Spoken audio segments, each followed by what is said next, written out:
Hello students, मैं रेखा झा और मैं आज आप लोग के लिए हिस्ट्री का 4th सेमेस्टर का जनरल का सिलेबस लेके आई हूँ। इसमें मेनली हम लोग को 4th सेमेस्टर में जो जनरल में पढ़ना है वो history of India from 1707 to 1950।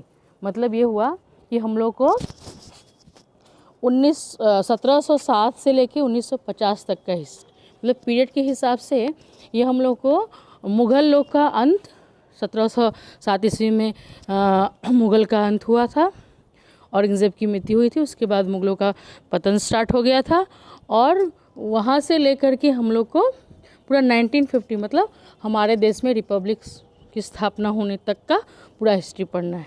तो समय के हिसाब से मेनली हम लोग को मॉडर्न इंडियन हिस्ट्री पढ़ना है। ये है मॉडर्न इंडियन हिस्ट्री। तो फर्स्ट जो चैप्टर है हमारा वो है इंटरप्रेटिंग द 18th सेंचुरी। उसमें हम लोग को 18वीं शताब्दी के बारे में जो भी डिबेट है डिफरेंट राइटर्स के अनुसार वो पढ़ना है कि अलग अलग राइटर जो 18th सेंचुरी के बारे में अपनी क्या राय देते हैं, 18th सेंचुरी को क्या मानते हैं, कैसा समझते हैं। ये पूरा इंटरप्रिटेशन हम लोग को फर्स्ट चैप्टर में करना है। सेकेंड जो चैप्टर है उसमें emergence of independent states and establishment of colonial power.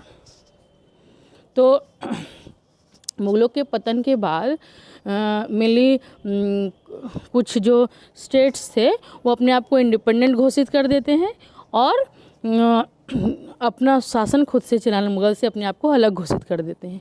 तो इन्हीं ये जो इंडिपेंडेंट स्टेट्स थे इन्होंने बहुत ज़्यादा मदद की थी अंग्रेज़ों को हमारे देश में सत्ता पाने के लिए।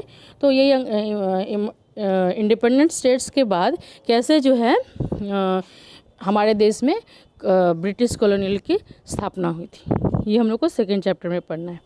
थर्ड चैप्टर में हम लोग को expansion and consolidation of colonial power up to 1857 मतलब 1857 की जो महाक्रांति हुई थी, महासंग्राम हुआ था, उससे पहले तक माने तब तक जो है अंग्रेज की क्या नीति थी, उन्होंने अपने विकास के लिए कौन कौन सी नीति जो है भारत में अपनाई थी, ये सब पढ़ना है। फोर्थ में हम लोग को अपराइजिंग्स ऑफ 1857 मतलब 1857 की क्रांति के बारे में पूरा डिटेल पढ़ना है, उसका कॉजेज़ पढ़ना है, मतलब कारण, किस कारण से आंदोलन हुआ था, नेचर की प्रकृति कैसी थी आंदोलन की, आफ्टर इस आंदोलन के ख़त्म होने के बाद क्या असर पड़ा इंडिया पे, ये भी हम लोग को पढ़ना है। फिफ्थ जो चैप्टर है हमारा उसमें हम लोग कॉलोनियल इकोनॉमी मतलब अंग्रेजों के टाइम जो है हमारे देश का इकोनॉमी कैसा था, वो हमारा एग्रीकल्चर कैसा था, खेती में मतलब कौन कौन से नियम नया लागू किया गया था, हमारे ट्रेड एंड इंडस्ट्री में मतलब व्यापार में क्या क्या नियम लागू किया गया था, ये हमें पढ़ना है। सिक्स्थ चैप्टर जो है हमारा उसमें हम लोग को social religious movements in 19th century. 19वीं शताब्दी में भारत में बहुत सारे सामाजिक और धार्मिक आंदोलन हुए थे, उस सब के बारे में हम लोग को डिटेल पढ़ना है, सभी आंदोलन के बारे में। फिर सेवेंथ चैप्टर है। सेवेंथ चैप्टर में हमें emergence and growth of nationalism with focus on Gandhian nationalism, Bharat में राष्ट्रीयता की भावना का उदय कैसे हुआ और उसमें भी हम लोग को गांधी जी के समय जो है राष्ट्रीयता की क्या भावना थी या गांधी जी की राष्ट्रीयता को लेकर के जो भी धारणाएं थी उनको पढ़ना है। इसके बाद है एट्थ चैप्टर। एट्थ चैप्टर में हम लोग को कम्युनलिज्म पढ़ना है। कम्युनलिज्म का उत्पत्ति कैसे हुआ, उसका विकास कैसे हुआ और कैसे कम्युनलिज्म की वजह से हमारे देश में जो है हमारे देश का बंटवारा हो गया, पार्टीशन हो गया, इंडिया पाकिस्तान बन गया, या कम्युनलिज्म जो है कितना हद तक रिस्पॉन्सिबल है हमारे देश के पार्टिसिपेशन के लिए, ये हम लोग को 8th चैप्टर में पढ़ना है। उसके बाद है 9th चैप्टर जो लास्ट है।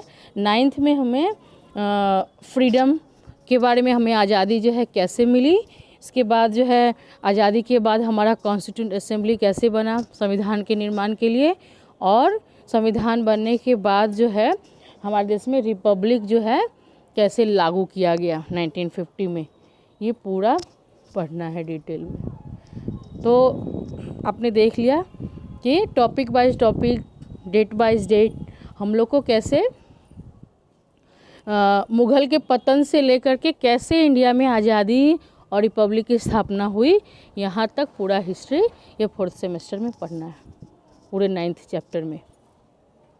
तो मैं उम्मीद करती हूँ कि आप लोग को अभी कम से कम सिलेबस क्लियर हो गया होगा कि सिलेबस एक्चुअली हम लोग को 4th सेमेस्टर में पढ़ना क्या है।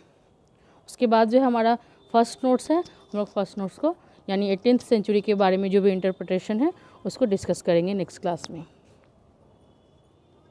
So thank you.